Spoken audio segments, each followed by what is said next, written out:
Hello, yes, sir. This is Dr. Santosh from Manas Urja Ayurved. CHO म्हणजे community health officer national health मिशनच्या अंतर्गत 2025 सालासाठी त्यांनी यावर्षी भरपूर मोठी ॲड काढलेली आहे. जवळपास 2000 पदं म्हणजे एक्झॅक्ट संख्या बघायला गेलं तर 1974 एवढी पदांची भरती करण्यात येणार आहे.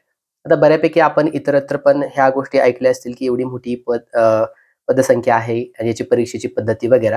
समअप मध्ये ह्या गोष्टी मी तुम्हाला थोडक्यात सांगतो.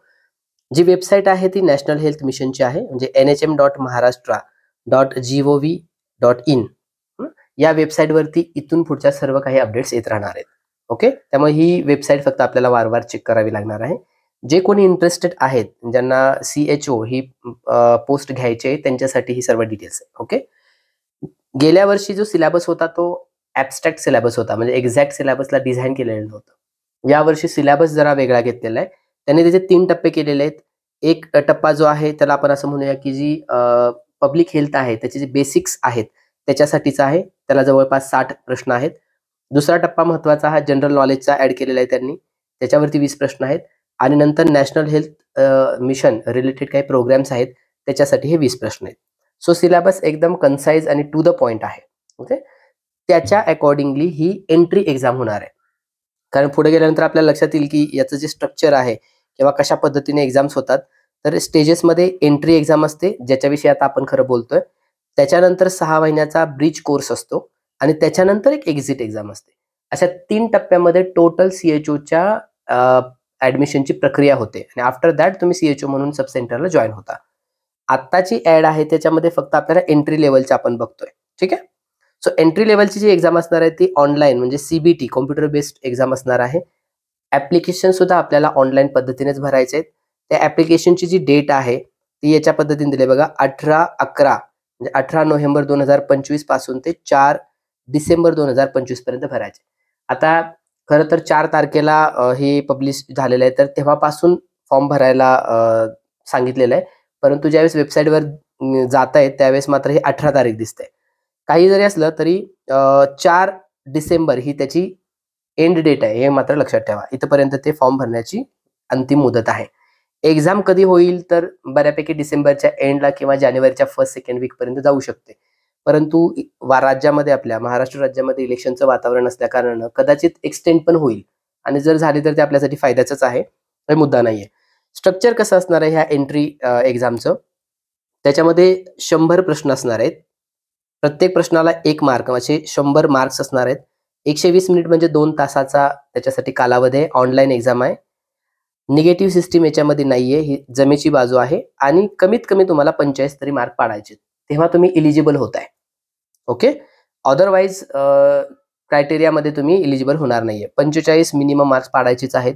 जास्तीत जास्त मार्क पाडायचा प्रयत्न करायचा आहे, परंतु मिनिमम लेवल तर याची 45 आहे. ठीक आहे. ओके, ह्या डेट्स फक्त लक्षात ठेवा. 18 नोव्हेंबर ते 4 डिसेंबर. 4 डिसेंबर ही अंतिम मुदत आहे. आता याच्यासाठी कोण पात्र आहे किंवा अर्हता म्हणू त्याला आपण एलिजिबिलिटी, तर BMS म्हणजे आपले आयुर्वेद डॉक्टर्स आहेत. BUMS म्हणजे युनानीवाले पण आहेत आणि जे BSc आहेत त्याच्यामध्ये BSc नर्सिंग आणि BSc कम्युनिटी हेल्थ. तर हे 4च घटक आहेत की जे संवर्ग आहेत जे याच्यासाठी पात्र आहेत. BMS, BUMS, BSc नर्सिंग आणि BSc कम्युनिटी हेल्थ. ओके, आता मगाशी म्हटल्याप्रमाणे CHOच्या ज्या स्टेजेस आहेत त्या 3 आहेत. एक एंट्री लेवल असते, म्हणजे ही एक्झाम पास झाल्यानंतर आपल्याला पुन्हा इन्स्टिट्यूटमध्ये 6 महिन्याचं ट्रेनिंग आहे थोडक्यात असं समजा त्याच्यामध्ये. ओके, त्याच्यामध्ये प्रत्येक महिन्याला आपल्याला 10,000चं स्टायपेंड सुद्धा ते देतात. हे युनिव्हर्सिटी कंडक्ट करत असते बऱ्यापैकी आणि त्याच्यानंतर ही युनिव्हर्सिटी एक्झाम कंडक्ट करते ह्या तुमच्या ट्रेनिंगच्या बेसवरती. कारण त्या ब्रिज कोर्सेसमध्ये तुम्हाला मॉड्यूल्स वगैरे मिळत असतात आणि ती जी एक्झाम होणार आहे ती एक्झिट एक्झाम असणार आहे, ती रिटर्न एक्झाम आहे. ज्या पद्धतीने आपली MUHS एक्झाम घेते त्याच्यामध्ये रिटर्न एक्झाम असणार आहे. त्याच्यामध्ये काही MCQs पण असतात, रिटर्न एक्झाम पण आहे आणि आफ्टर दॅट वायवा सुद्धा आहे. सो ही एक्झिट एक्झाम पास झाल्यानंतरच तुम्हाला CHO जे सब सेंटर आहे PSCच्या अंतर्गत त्याच्यामध्ये तुम्हाला पोस्टिंग दिली जाईल. सो याच्यामध्ये सॅलरीचा मुद्दा बऱ्यापैकी विचारला जातो की किती सॅलरी आहे. तर आता सध्या बघा 25,000 ही त्याची बेसिक सॅलरी आहे आणि त्याच्यानंतर जे आपण PBI म्हणतो, परफॉर्मन्स बेस्ड इन्सेंटिव्स, हे जे आहेत ते 15,000 आहेत. म्हणजे जवळपास आपण 40,000 पर्यंत पकडूया. पण आता झालेलं आहे काय की प्रत्येक वर्षाला 5% इन्क्रीमेंट ते 3 ते 5% म्हणजे मॅक्झिमम आपण 5% इन्क्रीमेंट आहे. मला असं वाटतं की ज्यांच्याकडे प्लस साईड जर सांगायला गेलं तर प्रायव्हेट जॉब जे करतायत त्यांच्यापेक्षा हा ऑप्शन कधीही बेटर राहील. आणि गव्हर्नमेंटमधला जवळपास आता समायोजनाद्वारे काही लोकांना 10 वर्ष, तर CHOला असं बोलण्यात येतं की 6 वर्षापर्यंत गेल्यानंतर ते परमनंट होऊ शकतात. सो ही एक थोडी जमेची बाजू आहे. सो ज्यांना CHO as a government job म्हणून पकडायचा असेल आणि फ्युचरमध्ये आता ही जरी कॉन्ट्रॅक्च्युअल पोस्ट असेल, तरी पण ही कॉन्ट्रॅक्च्युअल पोस्ट नंतर रिन्यू होत राहते. आणि आफ्टर 6 इयर्स नंतर तो ॲक्च्युअली क्लेम होतो की बाबा गव्हर्नमेंटच्या सर्व्हिसमध्ये समावेशनाद्वारे त्यांना परमनंट केलं जातं. आतापर्यंतची प्रक्रिया अशी आहे. ओके. आता याच्यासाठी बॉन्ड पण आहे बघा. 3 वर्षाचा बॉन्ड आहे. म्हणजे तुम्हाला 3 वर्षे सर्व्हिस यांना देणं क्रमप्राप्त आहे. जर हे ब्रेक झालं तर जवळपास 1,00,000चा दंड आहे. म्हणजे 1,03,000 पर्यंत आहे. तर तो आपण अप्रॉक्स पकडून चालूया ढोबळमानाने 1,00,000 पर्यंत दंड आहे. तसं बघायला गेलं तर 2 महिन्याची पण सॅलरी नाही येते. परंतु हा बॉन्ड 3 वर्षासाठी तुम्हाला सर्व्हिस मध्ये करण्यासाठीचा आहे. प्लस पॉईंटमध्ये हेच सांगितलं की प्रायव्हेट जॉबपेक्षा हा जॉब जरा नक्की चांगला आहे. आता हा जॉब कुठं असतो? आपली जी PSC आहे त्याच्या अंडर जे सब सेंटर्स आहे, ज्याला आपण आरोग्यवर्धिनी केंद्र पण म्हणतो, त्या लेवलचा आहे. कम्युनिटी हेल्थ ऑफिसर ह्या नावामध्येच त्याची ड्युटीज आणि त्याच्या जबाबदाऱ्या, कर्तव्य हे सगळं त्याच्यात येऊन जातं. कम्युनिटी हेल्थच्या रिलेटेड असलेला हा ऑफिसर. ओके. सो यासाठी आपण एक बॅच कंडक्ट करतोय. ती बॅच सुरू होते 10 नोव्हेंबर पासून.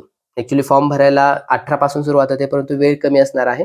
सो त्यामुळे ही बॅच आपण लवकरच सुरू करतोय 10 नोव्हेंबरला. याची जी व्हॅलिडिटी असेल ती एक्झिट एक्झाम, हे खूप महत्वाचं आहे. याच्यामध्ये ऑल स्टेजेस आपण इन्क्लूड करतोय. आपण फक्त एंट्री लेवलवरती एक्झाम साठी जी बॅच आहे ती नाही कंडक्ट करत. Entry plus bridge course plus exit exam, म्हणजे ज्याच्यामध्ये आपण असं म्हणूया MCQ एक्झाम पण येईल, तुमचं ट्रेनिंग पण येते आणि एक्झिट एक्झाम म्हणजे रिटर्न सुद्धा येते. आणि आफ्टर दॅट मग तुम्हाला CHO म्हणून जॉईनिंग दिली जाते. आता हे डिस्ट्रिक्ट वाईज आता फॉर्म भरण्याची गोष्ट नाहीये. याच्यामध्ये पत्ता जो तुमचा आहे ना तो खूप व्यवस्थित पद्धतीने भरा, कारण त्या पत्त्यावरती नंतर ज्यावेळेस एक्झिट एक्झाम होणार आहे त्या बेसवरती तुम्हाला ते सब सेंटर्स अलॉट केले जाऊ शकतात. ओके. याच्यामध्ये पत्ता म्हणजे ऍड्रेस जो आहे तो तुमचा खूप महत्वाचा आहे, कारण ही महाराष्ट्राची एक्झाम आहे. So domicile should be of Maharashtra. Okay. महाराष्ट्रामधलाच रहिवासी पाहिजे. डोमसाईल आपलं इंडियन, पण महाराष्ट्राचं डोमसाईल थोडक्यात हवं. ओके. आता याच्यामध्ये कव्हरेज काय असेल तर लेक्चर्स असतील, याच्यामध्ये नोट्स असतील आणि टेस्ट असतील. जे पण काही सिलेबस आहे याच्यामध्ये जो आपण बघितला की 3 टप्प्यामध्ये आहे हे. याच्यामध्ये बेसिक्स ऑफ पब्लिक हेल्थ, त्याच्यानंतर जनरल नॉलेज आणि त्याच्यानंतर आहे नॅशनल हेल्थ मिशन रिलेटेड काही प्रोग्राम्स. सो या रिलेटेड सर्व लेक्चर्स, नोट्स आणि टेस्ट याच्यामध्ये असणार आहेत. सो टेस्ट सिरीज पण वेगळी लावायची आवश्यकता नाही, ह्याच्यामध्येच कव्हर अप केलं जाईल. लेक्चर्स हे आपले ऑनलाईन स्वरूपामध्ये असतील, लाईव्ह सुद्धा असतील आणि काही रेकॉर्डेड पण असतील. याच्यासाठी फीज आपण 6,800 ठेवली होती, परंतु आता 10 तारखेच्या आतमध्ये जे लोक ऍडमिशन घेतील त्यांच्यासाठी ही फीज 5,800 असेल.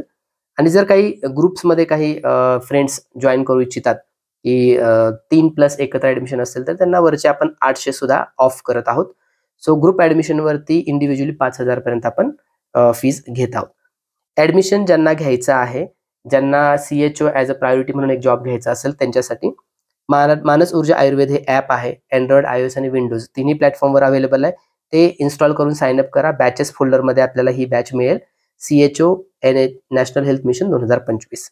कॉन्टॅक्ट्स आहे, याच्या खाली नंबर दिलेला आहे बघा, 9922040739 हा व्हॉट्सअप नंबर आहे आणि हा दुसरा आहे तो कॉन्टॅक्ट नंबर आहे. सो ज्यांना असं वाटतं की प्रायव्हेट जॉब पेक्षा गव्हर्नमेंटमध्ये यायचे, डेफिनेटली हा प्रायव्हेटपेक्षा हा नक्कीच चांगला मार्ग आहे. आणि काही काळानंतर मात्र त्याच्यामध्ये परमनन्सी पण चान्सेस आहेत. ते आताच आपल्याला सांगता येणार नाहीये, परंतु गव्हर्नमेंटचे जे ध्येय धोरण असतात त्याच्या अकॉर्डिंगली हे बऱ्यापैकी 6 ते 7 वर्षामध्ये चेंज करू शकतात आणि समावेशनाद्वारे त्यांना ते परमनंट करू शकतात. ठीक आहे. अजून काही अडचण असेल तर तुम्ही या नंबरवरती कॉन्टॅक्ट करून विचारू शकता. Okay. Thank you for watching. Have a nice day.